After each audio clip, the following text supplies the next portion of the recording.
माननीय सदस्यगण, मुझे अपनी ओर से तथा सदन के माननीय सदस्यों की ओर से अंतर संसदीय संघ आईपीयू की प्रेसिडेंट और तंजानिया संयुक्त गणराज्य की नेशनल असेंबली के अध्यक्ष माननीय डॉक्टर तुलिया एक्सन का स्वागत करते हुए अत्यंत प्रसन्नता हो रही है। वे हमारी सम्मानित अतिथि के रूप में भारत की आधिकारिक यात्रा पर आई है। यह हमारे लिए खुशी की बात है कि डॉक्टर एक्सन बजट सत्र को देखने के लिए यहाँ उपस्थित है। माननीय डॉक्टर तुलिया एक्सन शुक्रवार दिनांक 19 जुलाई 2024 को भारत पहुंची। उन्होंने 21 जुलाई 2024 को आगरा का भ्रमण किया और इस समय वह विशेष बॉक्स में आसीन है। हम भारत में उनके सुखद और सफल प्रवास की कामना करते हैं। हम अंतर संसदीय संघ के प्रेसिडेंट के रूप में उनकी भूमिका के लिए सफलता की भी कामना करते हैं। उनके माध्यम से हम तंजानिया गणराज्य की संसद के सदस्यों, तंजानिया की सरकार तथा वहाँ की मित्र जनता को बधाई और शुभकामनाएं देते हैं। माननीय सदस्यगण, जैसा कि आपको समाचार भाग 2 के माध्यम से पहले ही सूचित किया जा चुका है कि माननीय वित्त मंत्री जी के बजट भाषण की प्रतियां हार्ड कॉपी के रूप में उपलब्ध कराई जाएगी। अतः बजट प्रस्तुत हो जाने के पश्चात माननीय सदस्य कृपया बजट भाषण की अपनी अपनी प्रति प्रकाशन काउंटर से प्राप्त कर लें। आपको ये भी सूचित किया जाता है कि माननीय मंत्री द्वारा बजट प्रस्तुत किए जाने के पश्चात बजट की प्रतियां आपको मेंबर्स पोर्टल के माध्यम से भी उपलब्ध करा दी जाएगी। माननीय वित्त मंत्री Shrimati Nirmala Sitharaman.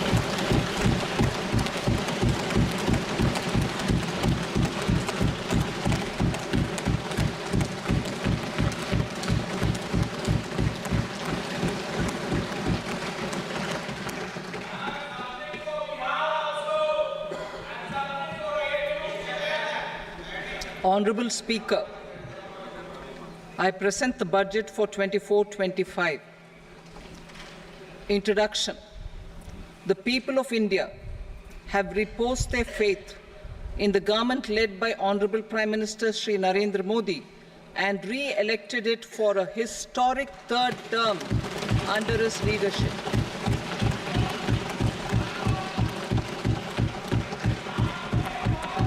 We are grateful for their support, faith, and trust in our policies. We are determined to ensure that all Indians, regardless of religion, caste, gender, and age, make substantial progress in realizing their life goals and aspirations. Global context. The global economy, while performing better than expected, is still in the grip of policy uncertainties. Elevated asset prices, political uncertainties, and shipping disruptions continue to pose significant downside risks for growth and upside risks to inflation. In this context, India's economic growth continues to be the shining exception and will remain so in the years ahead.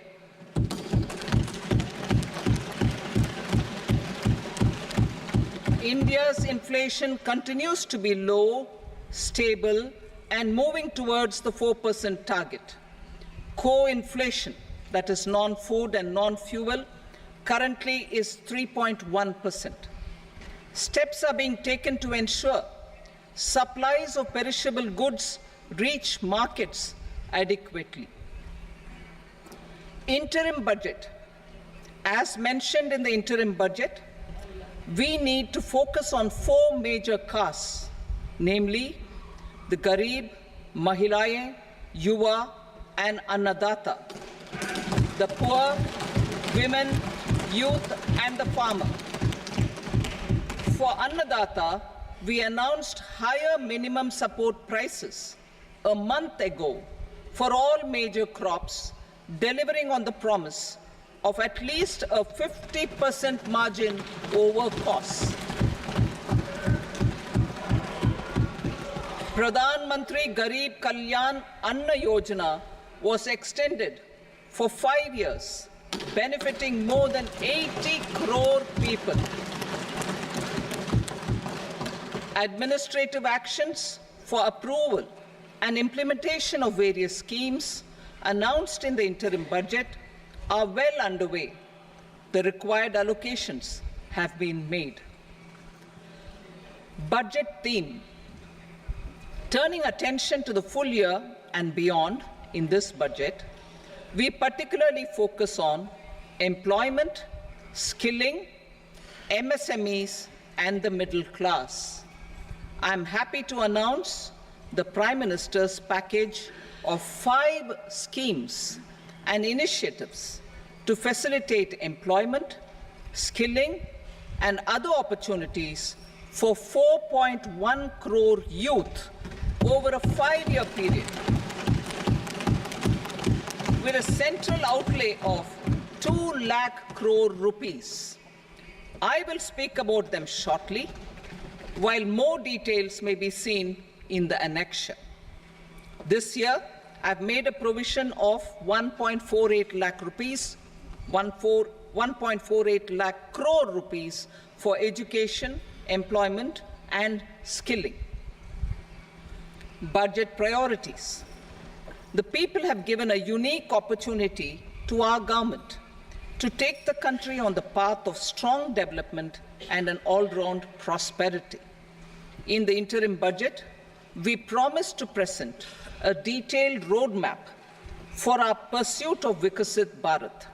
In line with the strategy set out in the interim budget, this budget envisages sustained efforts on the following 9 priorities for generating ample opportunities for all. Number 1, productivity and resilience in agriculture. Number 2, employment and skilling. Number 3, inclusive human resource development and social justice. 4, manufacturing and services. 5, urban development. 6, energy security. 7, infrastructure. 8, innovation, research and development. And 9, next generation reforms.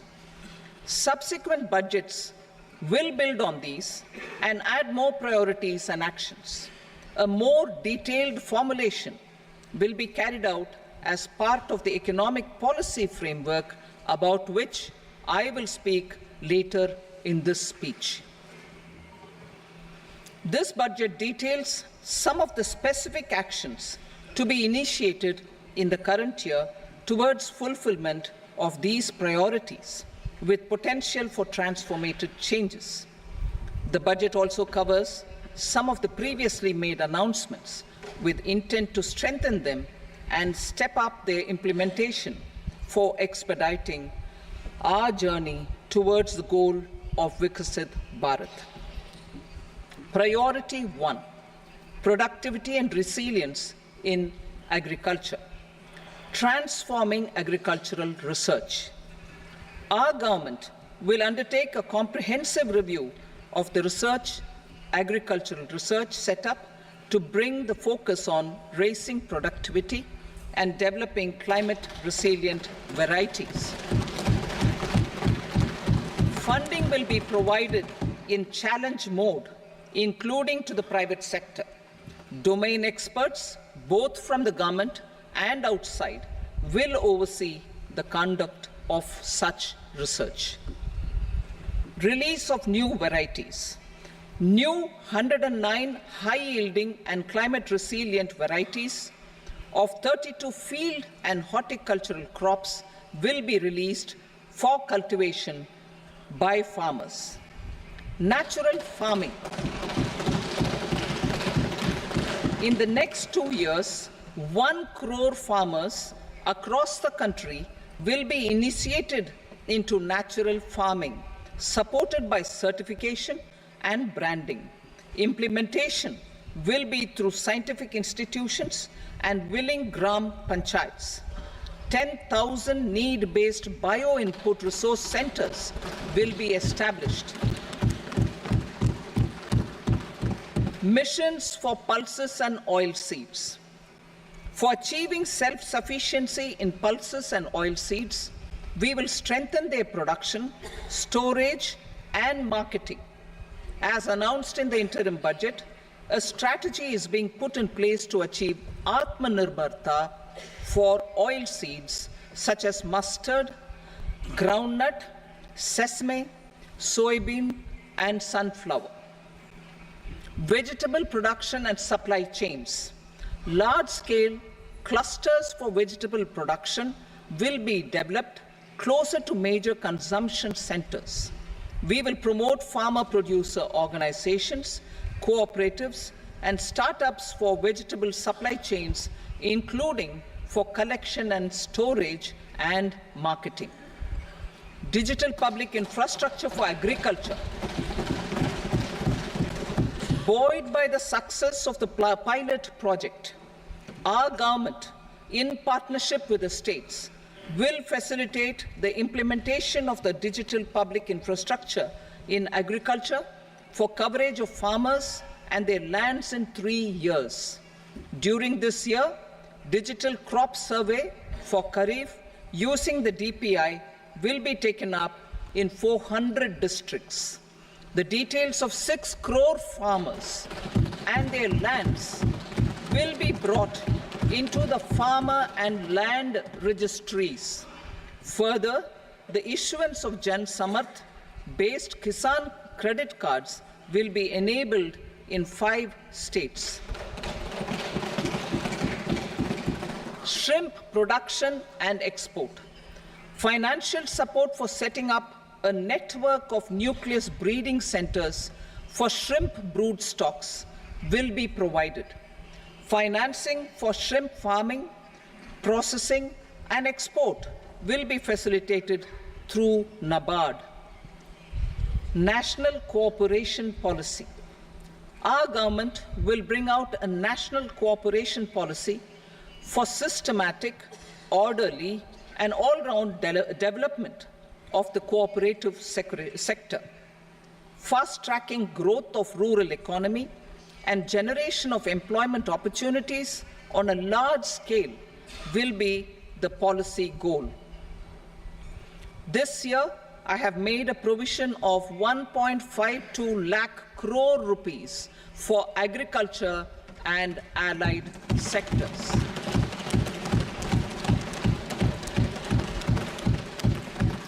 Priority 2, employment and skilling. Employment-linked incentive. Our government will implement following 3 schemes for employment-linked incentive as part of the Prime Minister's package. These will be based on enrollment in the EPFO and focus on recognition of first-time employees and support to employees and employers. Scheme A, first-timers. This scheme will provide 1 month wage to all persons newly entering the workforce in all formal sectors.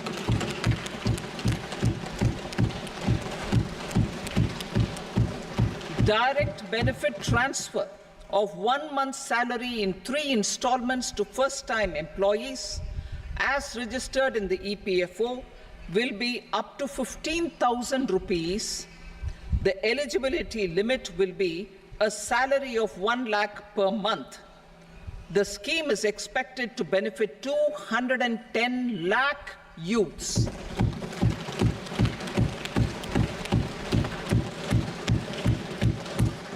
Scheme B, job creation in manufacturing. This scheme will incentivize additional employment in the manufacturing sector linked to the employment of first-time employees. An incentive will be provided at specified scale directly both to the employee and the employer with respect to their EPFO contribution in the first 4 years of employment. The scheme is expected to benefit 30 lakh youth entering employment and their employers.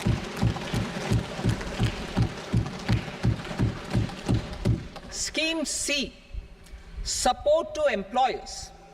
This employer-focused scheme will cover additional employment in all sectors. All additional employment within a salary of 1 lakh rupee per month will be counted.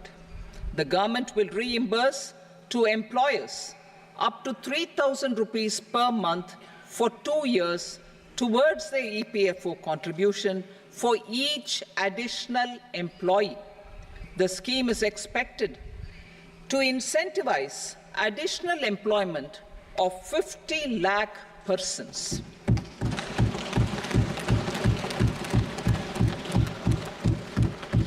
Participation of women in the workforce.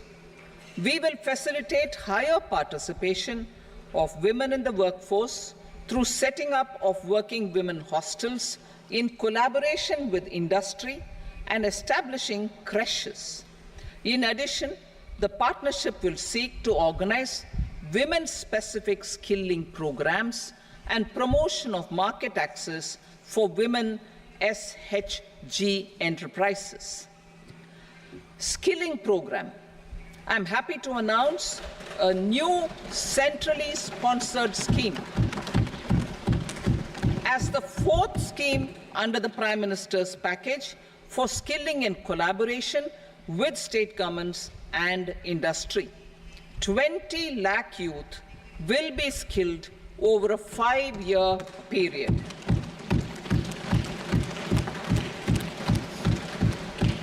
"1,000 industrial training institutes will be upgraded in hub and spoke arrangements with outcome orientation. Course content and design will be aligned to the skill needs of industry, and new courses will be introduced for emerging needs. Skilling loans. The model skill loan scheme will be revised to facilitate loans up to 7.5 lakh rupees with a guarantee from a government-promoted fund. This measure is expected to help 25,000 students every year.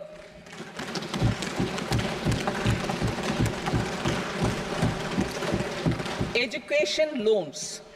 For helping our youth who have not been eligible for any benefit under government schemes and policies, I am happy to announce a financial support for loans up to 10 lakh rupees for higher education in domestic institutions.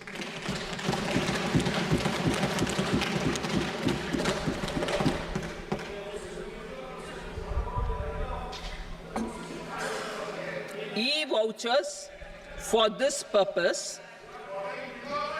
E-vouchers for this purpose will be given directly to 1 lakh students every year for annual interest subvention of 3% of the loan amount. Priority 3, inclusive human resource development and social justice, saturation approach. Our government is committed to all-round, all-pervasive and all-inclusive development of people, particularly farmers, youth, women, and the poor. For achieving social justice comprehensively, the saturation approach of covering all eligible people through various programs, including those for education and health, will be adopted to empower them by improving their capabilities. Implementation of schemes meant for supporting economic activities by craftsmen, artisans, self-help groups, scheduled caste, scheduled tribe, and women entrepreneurs and street vendors such as the PM Vishwakarma, PM Swanidhi, National Livelihood Missions, and Stand Up India will be stepped up. Purvodaya. The states in the eastern part of the country are rich in endowments and have strong cultural traditions. We will formulate a plan, Purvodaya, for the all-round development of the eastern region of the country, covering Bihar, Jharkhand, West Bengal, Odisha, and Andhra Pradesh. This will cover human resource development, infrastructure, and generation of economic opportunities to make the region an engine to attain Vikasit Bharat. On the Amritsar-Kolkata Industrial Corridor, we will support development of an industrial node at Gaya. This corridor will catalyze industrial development of the eastern region. The industrial node at Gaya will also be a good model for developing our ancient centers of cultural importance into future centers of modern economy. This model shall showcase Vikas Bhi, Virasat Bhi in our growth trajectory. We will also support development of road connectivity projects, namely 1. Patna-Purnia Expressway, 2. Buxar-Bhagalpur Expressway, 3. Bodh Gaya, Rajgir, Vaishali and Darbhanga spurs, and 4. Additional 2-lane bridge over River Ganga at Buxar at a total cost of 26,000 crore rupees.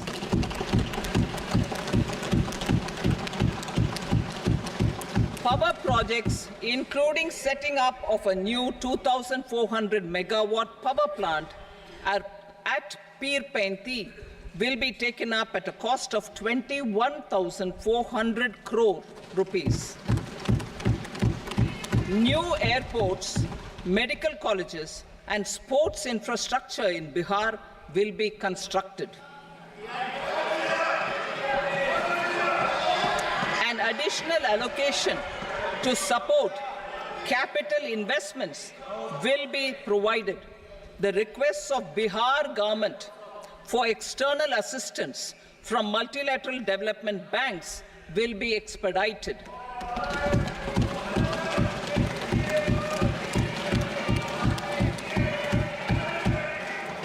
Andhra Pradesh Reorganization Act. Our government has made concerted efforts to fulfill the commitments in Andhra Pradesh Reorganization Act.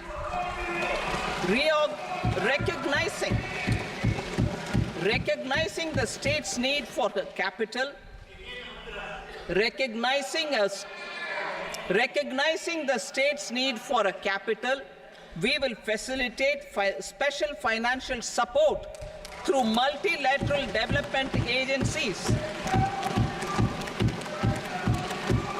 In the current financial year, 15,000 crore rupees will be arranged with additional amounts in future years.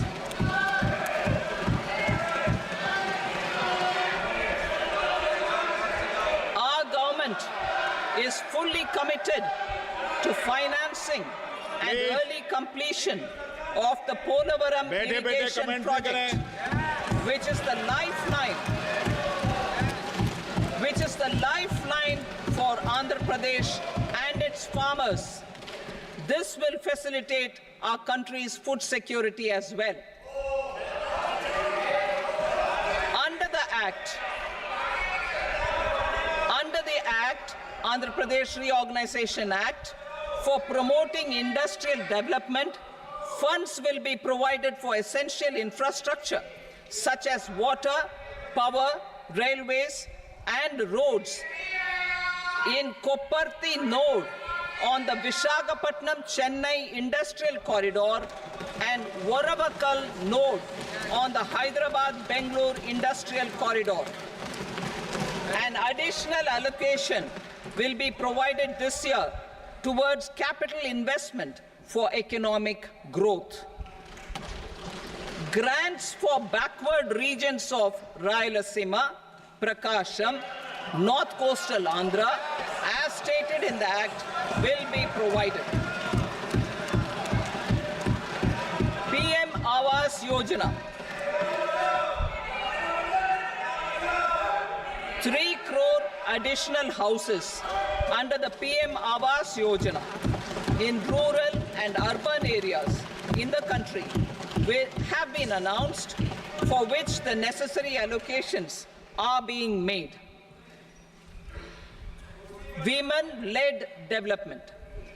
For promoting women-led development, the budget carries an allocation of more than 3 lakh crore for schemes benefiting women and girls. This signals our government's commitment for enhancing women's role in economic development. Pradhan Mantri Janjatiya Unnat Gram Abhiyan. For improving the socio-economic condition of tribal communities, we will launch the Pradhan Mantri Janjatiya Unnat Gram Abhiyan by adopting saturation coverage for tribal families in tribal majority villages and aspirational districts.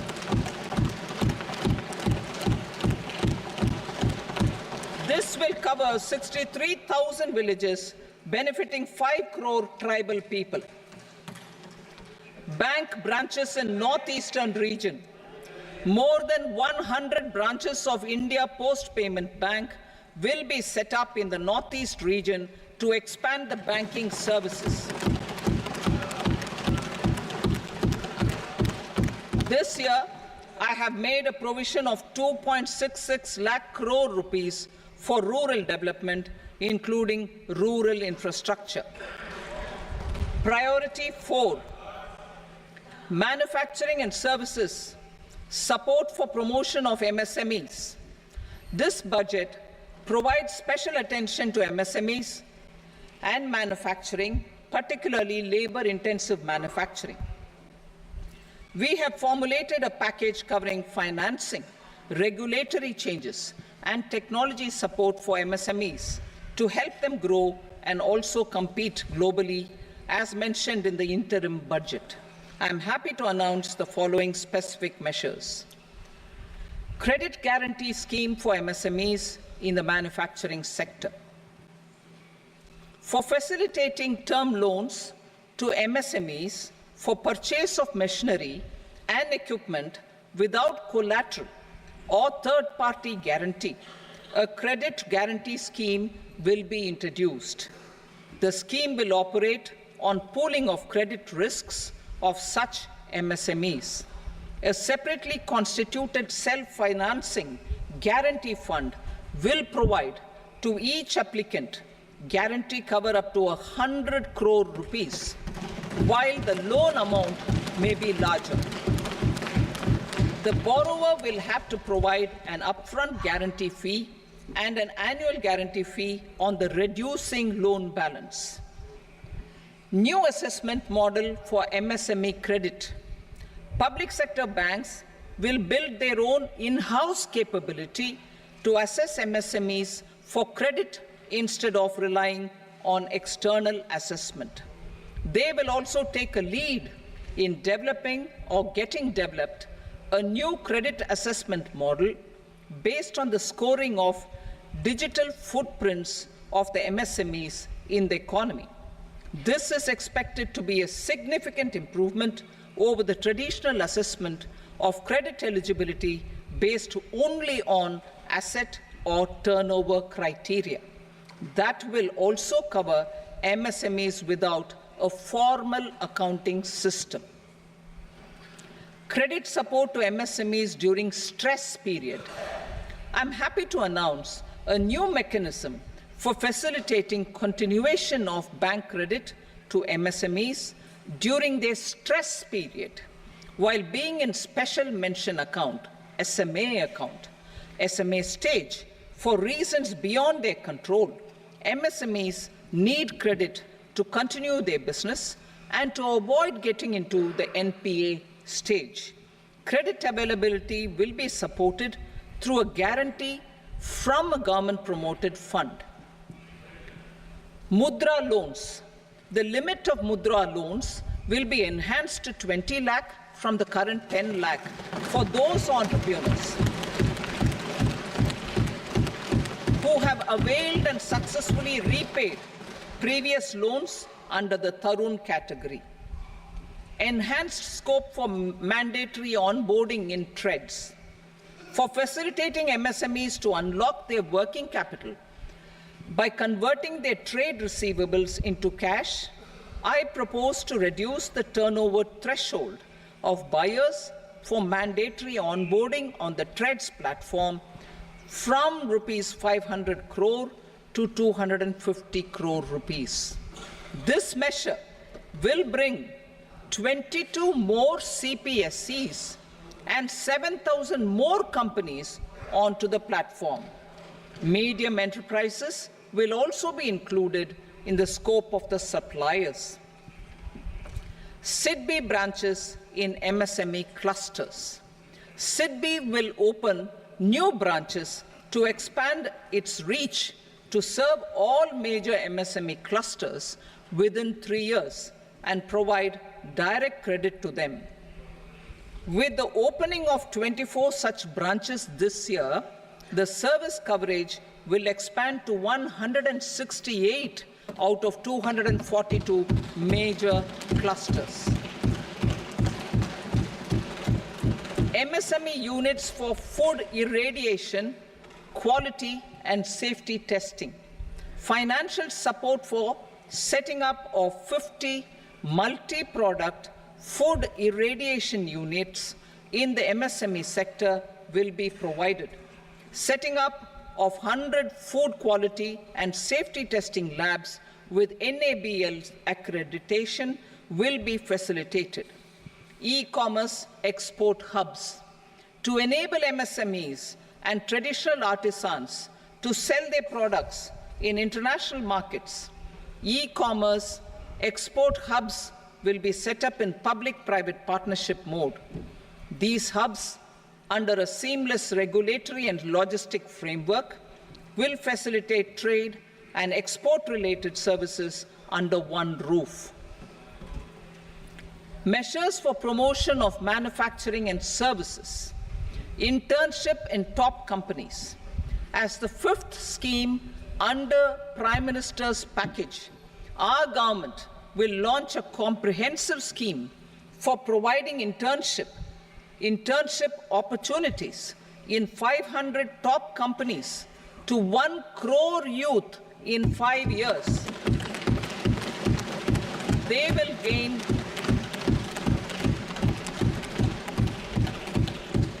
will gain exposure for 12 months to real-life business environment, varied professions, and employment opportunities. An internship allowance of 5,000 per month, 5,000 rupees per month, along with a one-time assistance of 6,000 rupees will be provided. Companies will be expected to bear the training cost and 10% of their internship cost from their CSR funds. Industrial parks. Our government will facilitate development of investment-ready, plug-and-play industrial parks with complete infrastructure in or near 100 cities in partnership with the states and private sector by better using town planning schemes. 12 industrial parks under the National Industrial Corridor Development Program also will be sanctioned.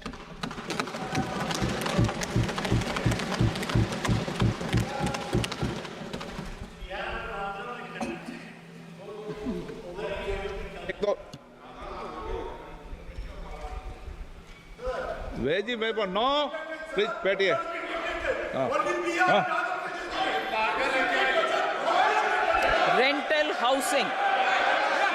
Rental housing with dormitory type accommodation for industrial workers will be, just 1 minute.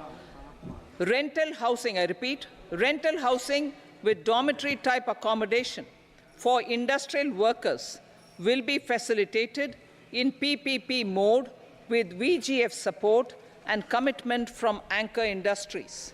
Shipping industry, ownership, leasing, and flagging reforms will be implemented to improve the share of Indian shipping industry and generate more employment. Critical mineral mission. We will set up a critical mineral mission for domestic production, recycling of critical minerals, and overseas acquisition of critical mineral assets. Its mandate will include technology development, skilled workforce, extended producer responsibility framework, and a suitable financing mechanism. Offshore mining of minerals. Our government will launch the auction of the first tranche of offshore blocks for mining, building on the exploration already carried out. Digital public infrastructure applications. Turning to the services sector, I propose development of DPI applications at population scale for productivity gains, business opportunities, and innovation by the private sector. These are planned in the areas of credit, e-commerce, education, health, law and justice, logistics, MSME service delivery, and urban governance. Integrated technology platform for IBC ecosystem. An integrated technology platform will be set up for improving the outcomes under the Insolvency Bankruptcy Code for achieving consistency, transparency, timely processing, and better oversight for all stakeholders. Voluntary closure of LLPs. The services of the Center for Processing Accelerated Corporate Exit, CPACE, will be extended for voluntary closure of LLPs to reduce the closure times. National Company Law Tribunals. The IBC has resolved more than 1,000 companies, resulting in direct recovery of 3.3 lakh crore to creditors. 3.3 lakh crore rupees to creditors. In addition, 28,000 cases involving over 10 lakh crore rupees have been disposed of even prior to admission. Appropriate changes to the IBC, reforms and strengthening of the tribunal and appellate tribunals will be initiated to speed up insolvency resolution. Additional tribunals will be established. Out of those, some will be notified to decide cases exclusively under the Companies Act. Debt recovery. Steps for reforming and strengthening debt recovery tribunals will be taken. Additional tribunals will be established to speed up recovery. Priority 5, urban development. Cities as growth hubs. Working with states, our government will facilitate development of cities as growth hubs.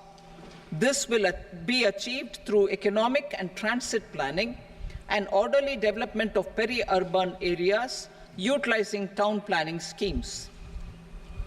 Creative redevelopment of cities. For creative brownfield redevelopment of existing cities with a transformative impact, our government will formulate a framework for enabling policies, market-based mechanisms, and regulation. Transit-oriented development. Transit-oriented development plans for 14 large cities with a population above 30 lakh will be formulated, along with an implementation and financing strategy. Urban housing. Under the PM Awas Yojana, Urban 2.0, housing needs of 1 crore urban poor and middle-class families will be addressed with an investment of 10 lakh crore rupees. This will include the central assistance of 2.2 lakh crore rupees in the next 5 years. A provision of interest subsidy to facilitate loans at affordable rates is also envisaged. In addition, enabling policies and regulations for efficient and transparent rental housing markets with enhanced availability will also be put in place. Water supply and sanitation. In partnership with state governments and multilateral development banks, we will promote water supply, sewage treatments, and solid waste management projects and services for 100 large cities through bankable projects. These projects will also envisage use of treated water for irrigation and filling up of tanks in nearby areas. Street markets. Building on the success of PM Swanidhi scheme in transforming the lives of street vendors, our government envisions a scheme to support each year over the next 5 years the development of 100 weekly hearts or street food hubs in select cities. Stamp duty. We will encourage states which continue to charge high stamp duty to moderate the rates for all and also consider further lowering duties for properties purchased by women. This reform will be made an essential component of urban development schemes. Priority 6, energy security, energy transition. In the interim budget, I had announced our strategy to sustain high and more resource-efficient economic growth, along with the energy security in terms of availability, accessibility, and affordability. We will bring out a policy document on appropriate energy transition pathways that balances the imperatives of employment, growth, and environmental sustainability. PM Surya Ghar Muft Bijli Yojana. PM Surya Ghar Muft Bijli Yojana. In line with the announcement in the interim budget,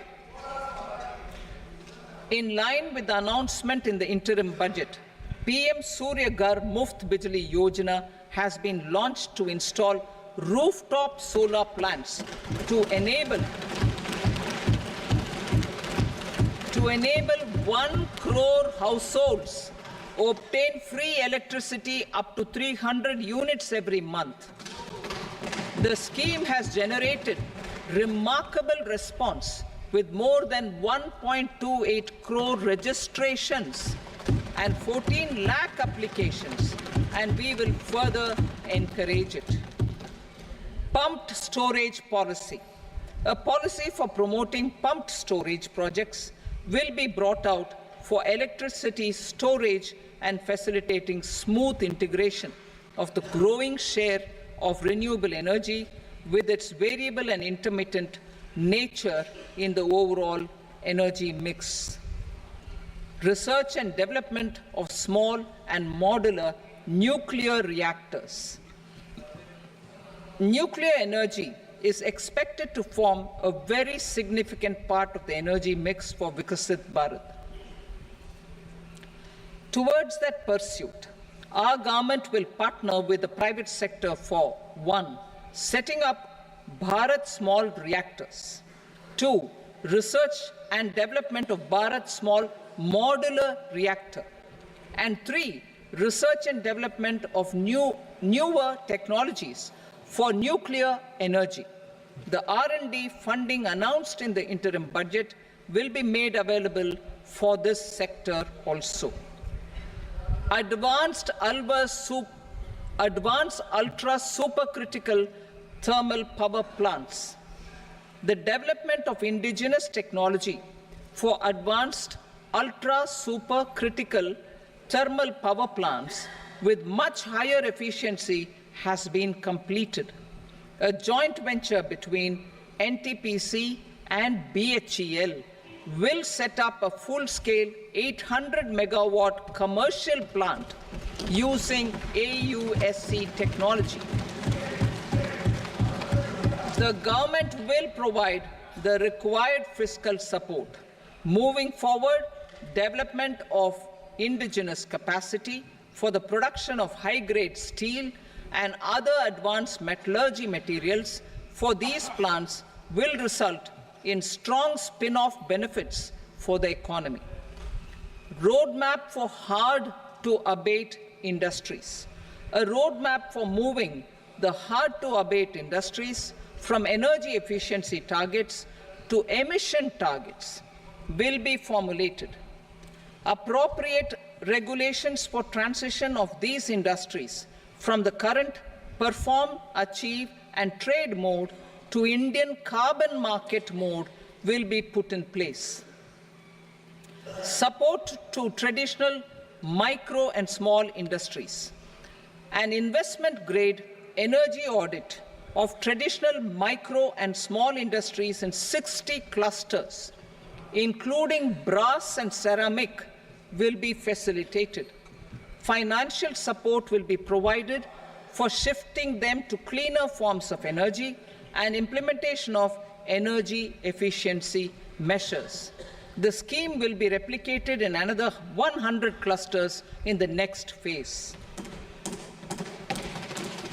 Priority 7, infrastructure investment by central government. Significant investment the central government has made over the years in building and improving infrastructure has had a strong multiplier effect on the economy. We will endeavor to maintain strong fiscal support for infrastructure over the next 5 years in conjunction with imperatives of other priorities and fiscal consolidation. This year, I have provided 11,11,111 crore rupees for capital expenditure. This would be 3.4% of our GDP. Infrastructure investment by state governments.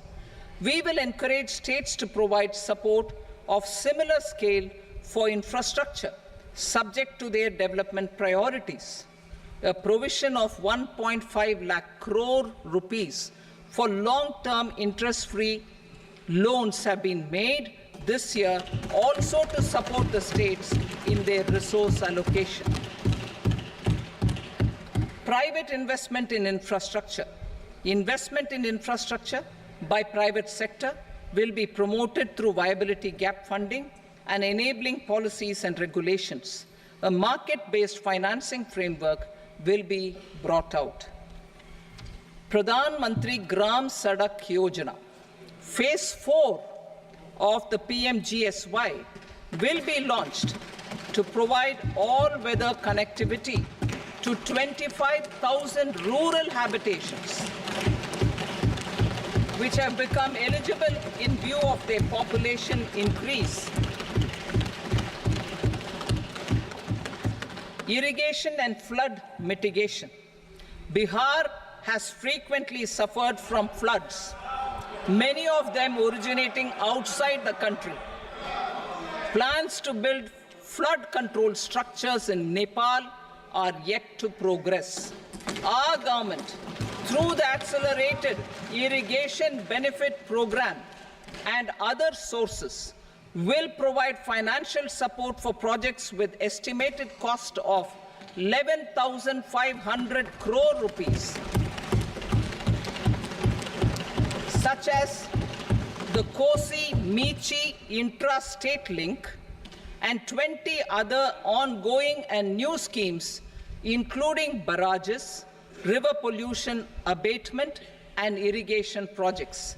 In addition, survey and investigation of Kosi-related flood mitigation and irrigation projects will be undertaken.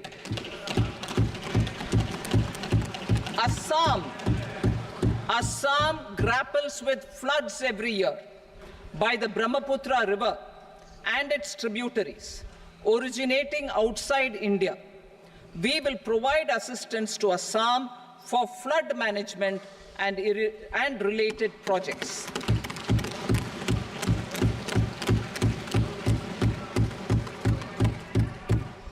Himachal Pradesh, suffered extensive losses due to floods last year. Our government will provide assistance to the state for reconstruction and rehabilitation through multilateral development assistance.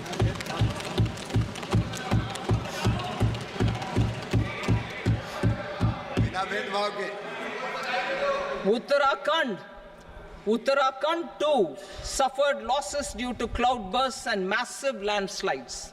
We will provide assistance to the state.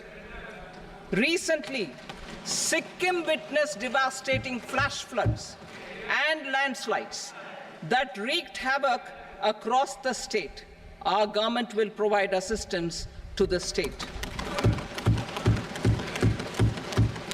Tourism has always been a part of our civilization. Our efforts in positioning India as a global tourist destination will also create jobs, stimulate investments, and unlock economic opportunities for other sectors.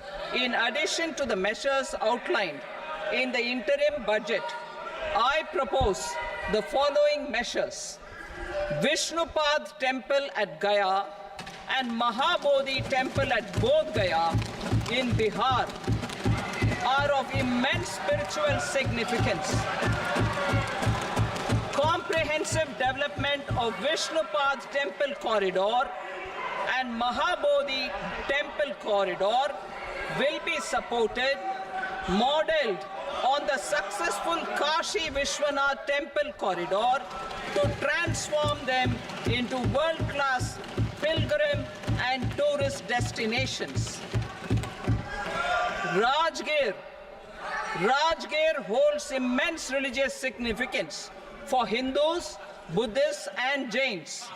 The 20th Tirthankara Muniswarata Temple in the Jain temple complex is ancient. The Saptarishi, or the 7 hot springs, form a warm water Brahmkund that is sacred. A comprehensive development initiative for Rajgir will be undertaken. Our government will support the development of Nalanda as a tourist center, besides reviving Nalanda University to its glorious stature. Odisha's scenic beauty, temples, monuments, craftsmanship, wildlife sanctuaries, natural landscapes, and pristine beaches make it an ultimate tourism destination. Our government will provide assistance for their development to Odisha as well. Priority 8, innovation, research and development. We will operationalize the Anusandhan National Research Fund for basic research and prototype development. Further, we will set up a mechanism for spurring private sector-driven research and innovation at commercial scale with a financing pool of 1 lakh crore rupees in line with the announcement in the interim budget. Space economy. With our continued emphasis on expanding the space economy by 5 times in the next 10 years, a venture capital fund of 1,000 crore rupees will be set up. Priority 9, next generation reforms. Economic policy framework. We will formulate an economic policy framework to delineate the overarching approach to economic development and set the scope of the next generation of reforms for facilitating employment opportunities and sustaining high growth. Our government will initiate and incentivize reforms for 1. Improving productivity of factors of production, and 2. Facilitating markets and sectors to become more efficient. These reforms will cover all factors of production, namely land, labor, capital, and entrepreneurship. and technology as an enabler of improving total factor productivity and bridging inequality. Effective implementation of several of these reforms requires collaboration between the center and the states and building consensus as development of the country lies in development of the states. For promoting competitive federalism and incentivizing states for faster implementation of reforms, I propose to earmark a significant part of the 50-year interest-free loan. Working with the states, we will initiate the following reforms.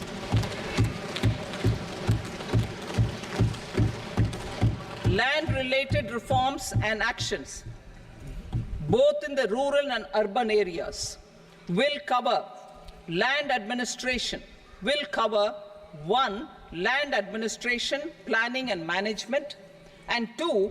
Urban planning usage and building bylaws. These will be incentivized for completion within the next 3 years through appropriate fiscal support. Rural land-related actions. Rural land-related actions will include 1. Assignment of unique land parcel identification number, UL PIN, or Bhu Aadhaar for all lands. 2. Digitization of cadastral maps. 3. Survey of subdivisions, survey of map subdivisions as per current ownership. 4. Establishment of land registry. And 5. Linking to the farmers registry. These actions will also facilitate credit flow and other agricultural services. Urban land-related actions. Land records in urban areas will be digitized with GIS mapping. An IT-based system for property record administration, updating, and tax administration will be established. These will also facilitate improving the financial position of urban local bodies. Labor-related reforms. Services to labor. Our government will facilitate the provision of a wide array of services to labor, including those for employment and skilling. A comprehensive integration of e-Shram portal with other portals will facilitate such one-stop solution. Open architecture databases for the rapidly changing labor market, skill requirements, and available job roles, and a mechanism to connect job aspirants with potential employers and skill providers will be covered in these services. Shram Suvidha and Samadhan portal. Shram Suvidha and Samadhan portal will be revamped to enhance ease of compliance for industry and trade. Capital and entrepreneurship related reforms, financial sector vision and strategy. For meeting financing needs of the economy, our government will bring out a financial sector vision and strategy document to prepare the sector in terms of size, capacity, and skills. This will set the agenda for the next 5 years and guide the work of the government, regulators, financial institutions, and market participants. Taxonomy for climate finance. We will develop taxonomy for climate finance for enhancing the availability of capital for climate adaptation and mitigation. This will support achievement of the country's climate commitments and green transition. Variable capital company structure.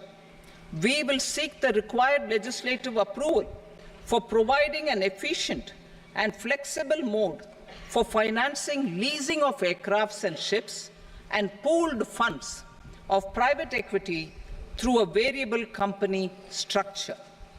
Foreign direct investments and overseas investment. The rules and regulations for foreign direct investment and overseas investments will be simplified to 1. Facilitate foreign direct investments, 2. Nudge prioritization, and 3. Promote opportunities for using Indian rupee as a currency for overseas investment. NPS Vatsalya. NPS Vatsalya, a plan for contribution by parents and guardians for minors, will be started. On attaining the age of majority, the plan can be converted seamlessly into a normal NPS account. Use of technology.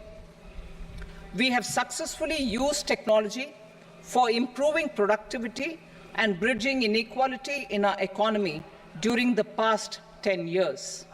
Public investment in digital infrastructure and innovations by the private sector have helped in improving access of all citizens, particularly the common people, to market resources, education, health and services. We will step up adoption of technology towards digitalization of the economy. Ease of doing business. For enhancing ease of doing business, we are already working on the Jan Vishwas Bill 2.0. Further, states will be incentivized for implementation of the business reforms, action plans, and digitalization. Data and statistics. For improving data governance, collection, processing and management of data and statistics, different sectoral databases, including those established under the Digital India Mission, will be utilized with active use of technology tools. New pension scheme. The committee to review the NPS has made considerable progress in its work. I am happy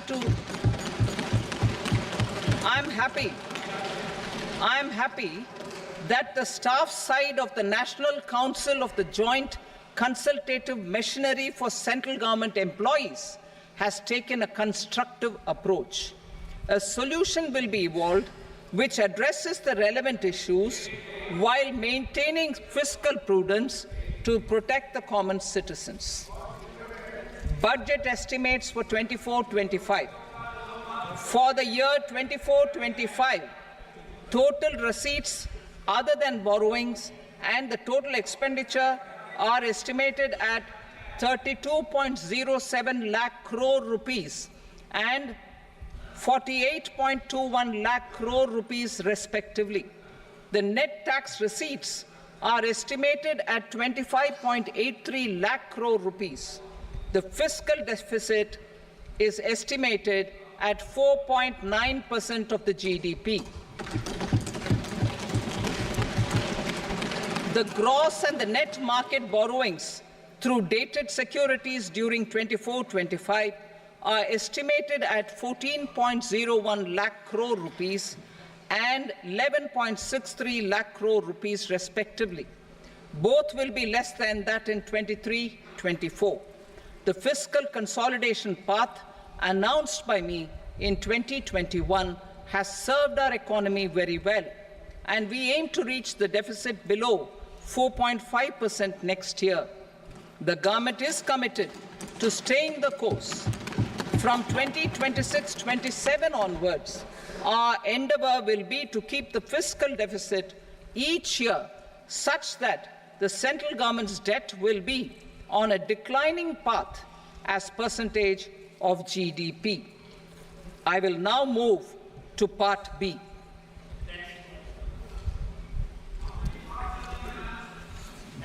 Indirect taxes. Sir, I start with GST.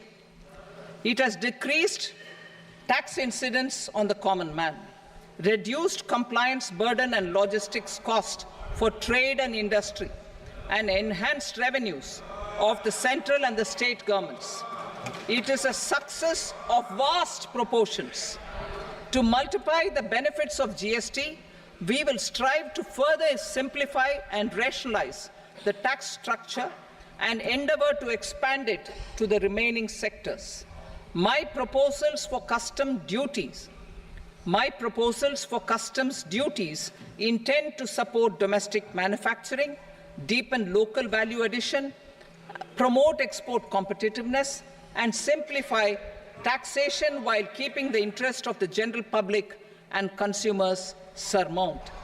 In Budget 22-23, we reduced the number of customs duty rates.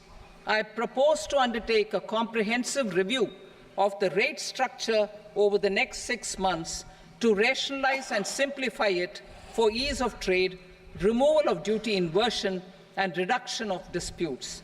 I shall now take up sector-specific customs duty proposals. Medicine and medical equipments. To provide relief to cancer patients, I propose to fully exempt 3 more medicines from customs duties.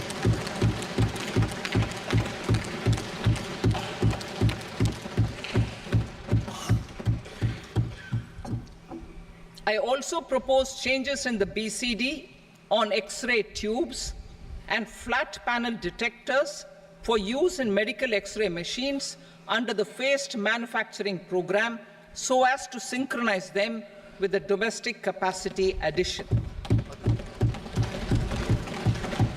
Mobile phone and related parts. With a 3-fold increase in domestic production and almost a 100-fold jump in exports of mobile phones over the last 6 years, the Indian mobile industry has matured. In the interest of consumers, I now propose to reduce the BCD on mobile phone, mobile PCBA, and mobile charger to 15%. Critical minerals. Minerals such as lithium, copper, cobalt, and rare earth elements are critical for sectors like nuclear energy, renewable energy, space, defense, telecommunications, and high-tech electronics. I propose to fully exempt customs duties on 25 critical minerals and reduce BCD on 2 of them.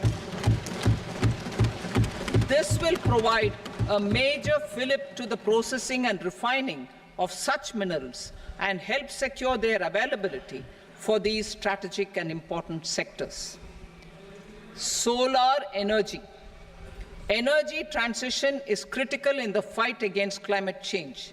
To support energy transition, I propose to expand the list of exempted capital goods for use in the manufacture of solar cells and panels in the country. Further, in view of sufficient domestic manufacturing capacity of solar gas, glass, and tinned copper interconnect, I propose not to extend the exemption of custom duties provided to them. Marine products. India's seafood exports in the last financial year touched an all-time high of more than 60,000 crores of rupees. Frozen shrimp accounted for about 2/3 of these exports. To enhance their competitiveness, I propose to reduce BCD on certain broodstock, polychaete worms, shrimp, and fish feed to 5%. I also propose to exempt customs duty on various inputs for manufacture of shrimp and fish feed. Leather and textile. Similarly, to enhance the competitiveness of exports in the leather and textile sectors, I propose to reduce BCD on real down-filling material from duck or goose. I am also making additions to the list of exempted goods for manufacture of leather and textile garments, footwear, and other leather articles for export. To rectify inversion in duty, I propose to reduce BCD subject to conditions on methylene diphenyl diisocyanate, MDI, for manufacture of spandex yarn from 7.5 to 5%. Furthermore, the export duty structure on raw hides, skin, and leather is proposed to be simplified and rationalized. Precious metals. To enhance domestic value addition in gold and precious metal jewelry in the country, I propose to reduce customs duties on gold and silver to 6% and that of platinum to 6.4%. Other metals. Steel and copper are important raw materials. To reduce their cost of production, I propose to remove the BCD on ferronickel and blister copper.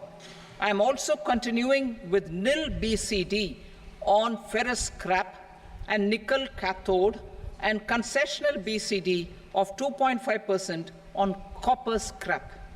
Electronics.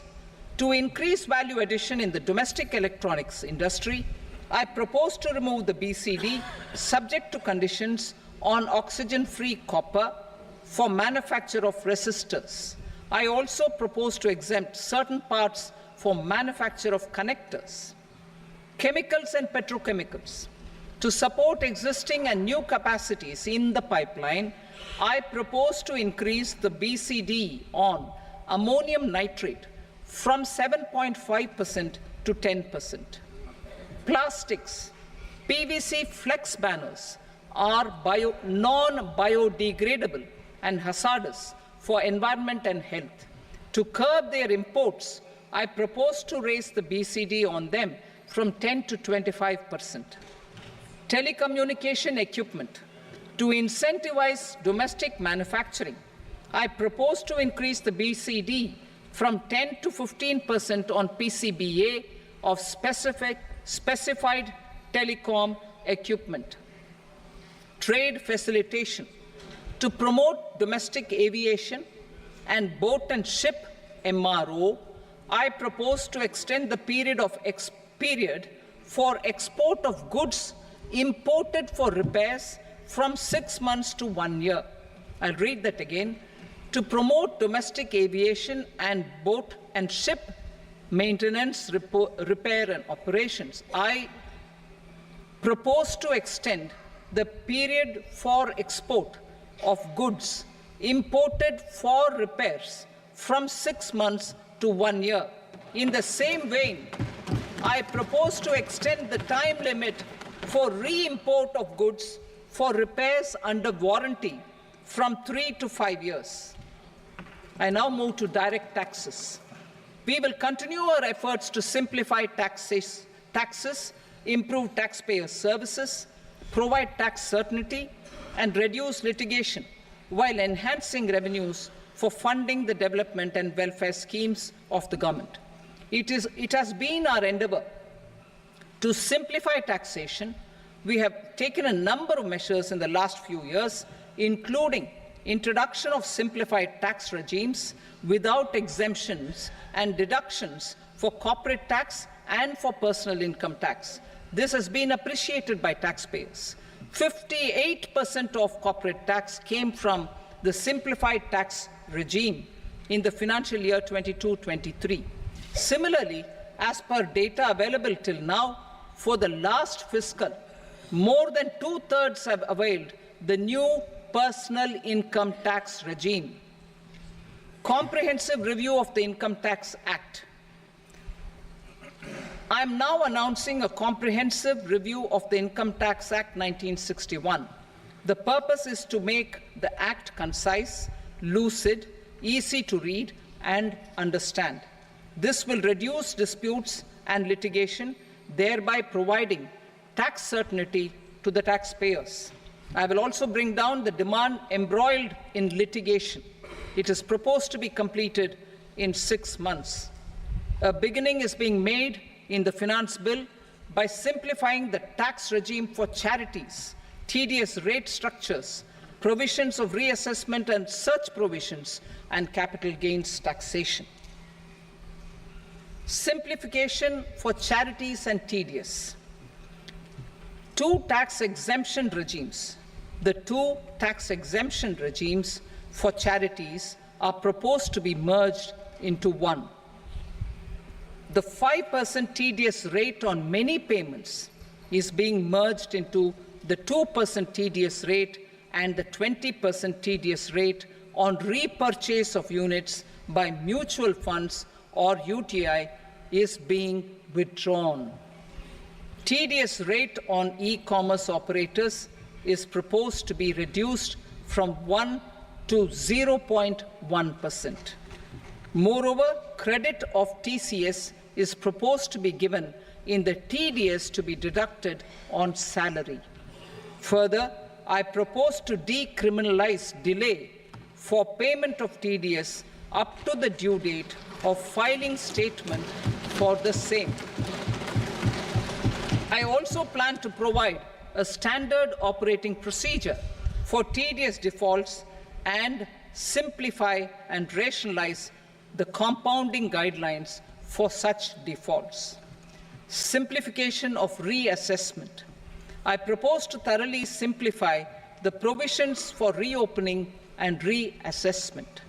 An assessment hereinafter can be reopened beyond 3 years from the end of the assessment year only if the escaped income is 50 lakh rupees or more, up to a maximum period of 5 years from the end of the assessment year. Even in such cases, a time limit of 6 years before the year of the search, as against the existing time limit of 10 years, is being proposed. This will reduce tax uncertainty and disputes. Simplification and rationalization of capital gains. Capital gains taxation is also proposed to be hugely simplified. Short-term gains on certain financial assets shall henceforth attract a tax rate of 20%, while that on all other financial assets and all non-financial assets shall continue to attract the applicable tax rate. Long-term gains on all financial and non-financial assets, on the other hand, will attract a tax rate of 12.5%. For the benefit of the lower and the middle income classes, I propose to increase the limit of exemption of capital gains on certain financial assets to 1.25 lakh rupees per year. Listed financial assets held for more than a year will be classified as long-term, while unlisted financial assets and all non-financial assets will have to be held for at least 2 years to be classified as long-term.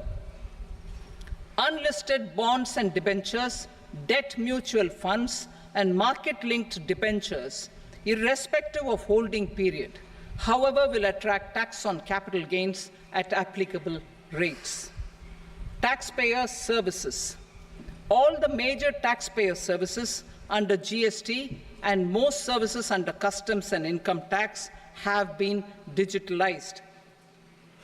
All remaining services of customs and income tax, including rectification and order giving effect to appellate orders, shall be digitalized and made paperless over the next 2 years.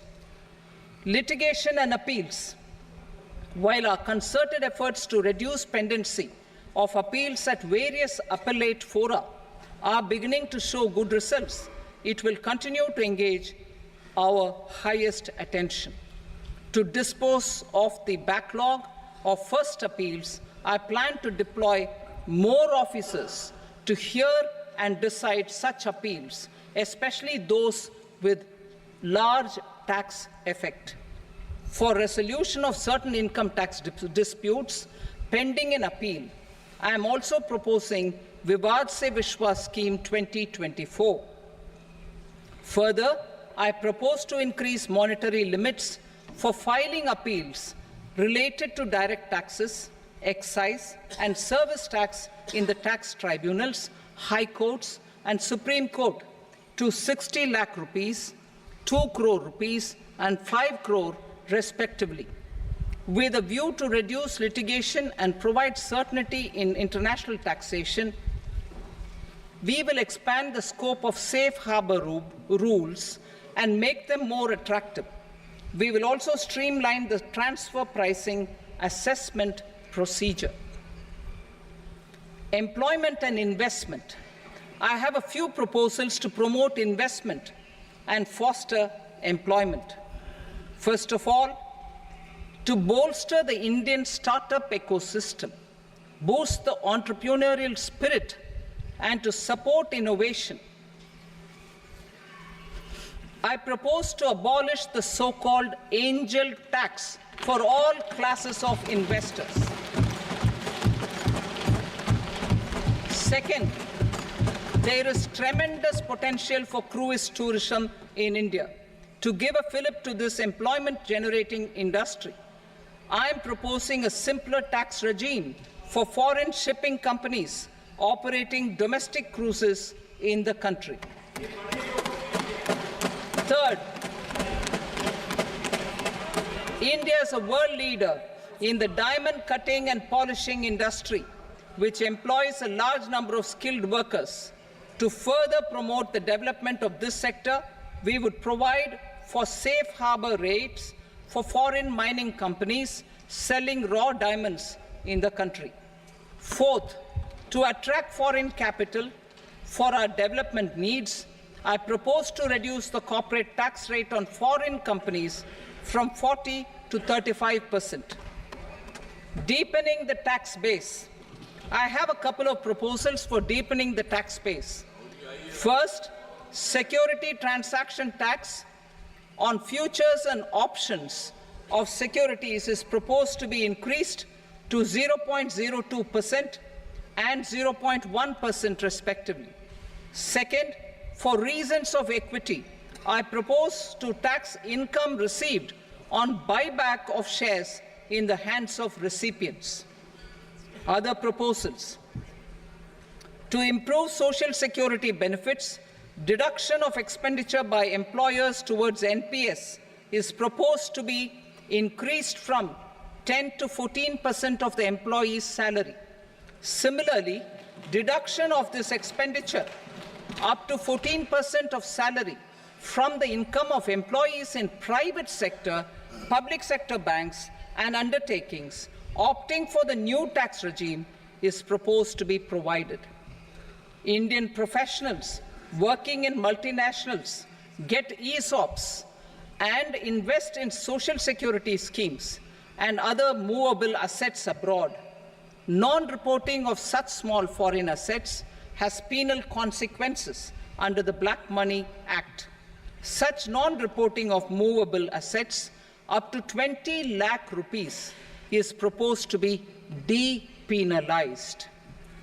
Other major proposals in the finance bill relate to withdrawal of equalization levy of 2%, expansion of tax benefits to certain funds and entities in IFSCs, and immunity from penalty and prosecution to Benamidar on full and true disclosure so as to improve conviction under the Benami Transaction Prohibition Act 1988. Personal income tax. Coming to personal income tax rates, I have two announcements to make for those opting for the new tax regime. First, the standard deduction for salaried employees is proposed to be increased from 50,000 to 75,000 rupees.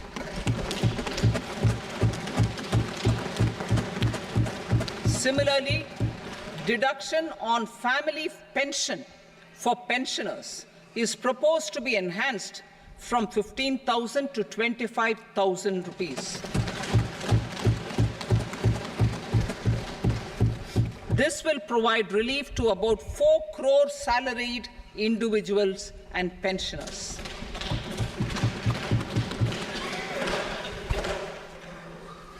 Second, in the new tax regime, the tax rate structure is proposed to be revised as follows: 0 to 3 lakh rupees, nil; 3 to 7 lakh rupees, 5%; 7 to 10 lakh rupees, 10%; 10 to 12 lakh rupees, 15%; 12 to 15 lakh rupees, 20%; and above 15 lakh rupees, 30%.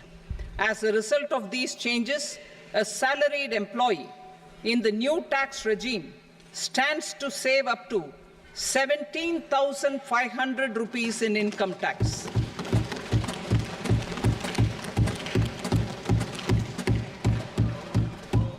Apart from these, I am also making some other changes as given in the annexure.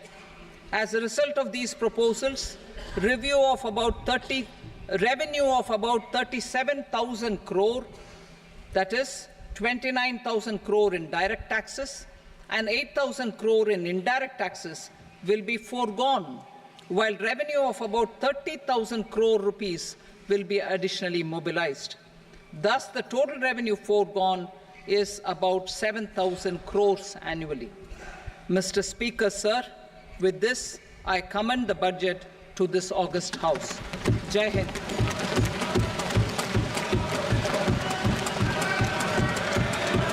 Item number 2.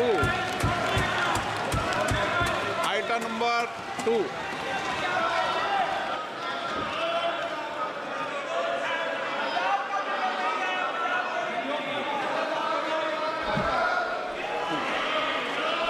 Sir, with your permission, I rise to lay on the table the following statements under Section 3 of the Fiscal Responsibility and Budget Management, FRBM Act 2003, Medium-Term Fiscal Policy cum Fiscal Policy Strategy Statement and Macroeconomic Framework Statement.